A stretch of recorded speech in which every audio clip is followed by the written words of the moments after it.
ভোরের কুয়াশা তখনও কাটেনি। চারপাশে নীরবতা, ঠান্ডায় জমে থাকা বাতাস, আর এই নীরবতার মাঝেই শুরু হয় শরীয়তপুরের ভাটিতার কৃষকের আরেকটি দিনের লড়াই। এই প্রচণ্ড শীতে আমরা অনেকেই কম্বলের ভিতরে সময় কাটাই, কিন্তু মাঠে যারা নামেন তাদের জন্য শীত কোনো অজুহাত না, বরং দায়িত্বের আরেকটি পরীক্ষা। এই জমি তাদের ভরসা, এই মাটি তাদের জীবন।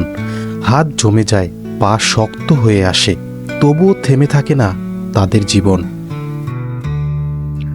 প্রচণ্ড শীতে সেচ দিতে হয়, ঠান্ডা পানিতে ভিজে যায় শরীর, কিন্তু ফসল বাঁচাতে এই কষ্টটুকু তারা হাসি মুখেই মেনে নেন।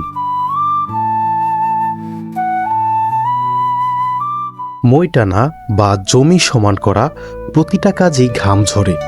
শীত যদিও থাকে, কিন্তু তাদের পরিশ্রম কিন্তু থামে না।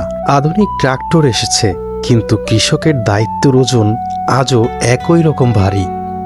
এই মানুষগুলো শুধু ফসল ফলায় না, তারা আমাদের খাবার, আমাদের ভবিষ্যৎ তৈরি করে। শরীয়তপুরের ভাটিতার কৃষক নীরব নায়ক, নিঃশব্দ যোদ্ধা।